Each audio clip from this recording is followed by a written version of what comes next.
I landed a 6-figure coaching contract with a brand new client who I'd never met before. It took 48 hours. It was an incredibly competitive process, and I didn't have to compete on price. I want to talk you through exactly what happened. I was on holiday with my family, and my wife was looking through Twitter. She noticed that a celebrity's girlfriend had said, "My boyfriend needs a business coach." And my wife got in touch and she said, "My husband could be a great business coach for your boyfriend." But she wasn't the only one who did that. Hundreds of people said the same thing. Now, I sent through a DM following up, and I said, in order to see if I could be a good business coach for you, I need you to fill in this assessment. There are 48 questions that I want you to answer. And if you answer those 48 questions, I can then follow up and tell you whether you need a business coach or not, or whether there are simple things that you're doing or not doing that could help your situation. So amazingly, in the next 24 hours, I saw that their team had actually gone through and answered the 48 questions. By the way, this is the 24 assets assessment that I'd set up earlier. So when they filled in the questionnaire, I noticed that there were some standout things that they were not doing that would radically improve the business. So I got in touch and I said, "I've had a look at your results. Let's have a Zoom call and I can walk you through them." In about a 30-minute call with the celebrity and his team, I went through and I said, "Here's what you're doing really, really well. Here's what you're not doing. Here's the things that are broken. Here's what I would do as a coach to help you to plug those gaps." We asked a number of questions. It was a quick call. And then 48 hours later, I got an email that said, "We'd like to go ahead. We'd like to put you on as the business coach. We've already spoken to 5 others. You're the standout candidate." Now you got to remember, I had never been in touch with this team ever before. It all happened incredibly quick, within about 2 days. It was a 6-figure contract and an incredibly competitive process. So 3 months later, after I'd been working with this team for a while and been talking to them and getting to know them really well, I did ask the question, what was it that was so standout? They said, of the 5 other business coaches that we went and spoke to, you were the only one that had an assessment. You were the only one that asked really any serious questions about us.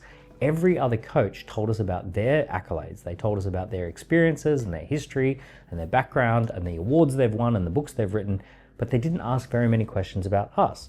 You were the only one that had 48 questions that really identified where we were strong, where we were weak, and what we should do about it. We loved that approach and we felt really confident that you already knew how to get started with us. So here's the interesting thing. Rather than selling what you do, you should sell the assessment so that people can see if they need what you do. And if you put that approach into action, you'll get a massive uplift in sales. Now, I was recently talking about this exact strategy with Alex Hormozi, and he laughed and he said 1,000,000%. He said that's one of the most successful strategies he's used in order to scale every company that he's owned. Serious clients with serious budgets, they love going through an assessment process because they don't want to waste their time or their money unless they know that you're on the same page as them.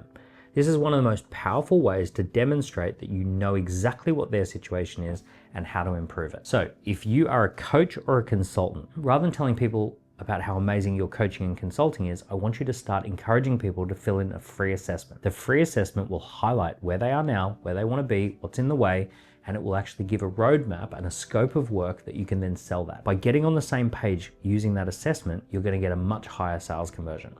Now let's just think about it a different way. If you walked into a doctor's office and the doctor immediately just took a look at you and said, "I want to put your arm in a cast," you would scratch your head and say, "Why on earth are you recommending something without doing an x-ray first?" And you'd be right. That's not a good way to do things. The way a doctor works is they do a test first. Based on the test, they then recommend a treatment plan. And it should be the same with coaching and consulting. You should recommend a test first and then recommend the coaching and consulting. So I get it. As a coach or a consultant, you'd love to sell a high-value coaching or consulting package, but that's not how customers tick. In fact, they hate that. In the competitive process that I was in, every other coach and consultant was saying, "I can help you. I've got great coaching and consulting." I was the only one that actually said, "I don't know if I can help you. After you take this test, I'll know specifically what the path ahead looks like." And by recommending the test first, I could then be very, very clear about why coaching and consulting would be beneficial. So once you discover this, you'll notice that all the highest paid coaches and consultants are applying this. Some of the highest paid coaches and consultants, they start with a test first, an online assessment, and then they sell the coaching and consulting. If you're a life coach, start recommending that people do a wheel of life assessment. If you're a business coach, do a business growth assessment. If you're a health and wellness coach, do a health and wellness assessment. Make sure that you're recommending the assessment first before you recommend your coaching and consulting. Now, if you want to know exactly how to set up one of these tests, I've recorded a 23-minute video that goes start to finish, end to end. It tells you what to put on the landing page, what questions to ask, and then how to follow up to sell the coaching and consulting package. There'll be a link in the description below. I really want you to go and watch that video next. I promise you it'll be a game changer for selling more coaching and consulting in the year ahead than you've ever done before. Now, if you've enjoyed this video, give this a like, a comment, and a subscribe, and I look forward to seeing you soon.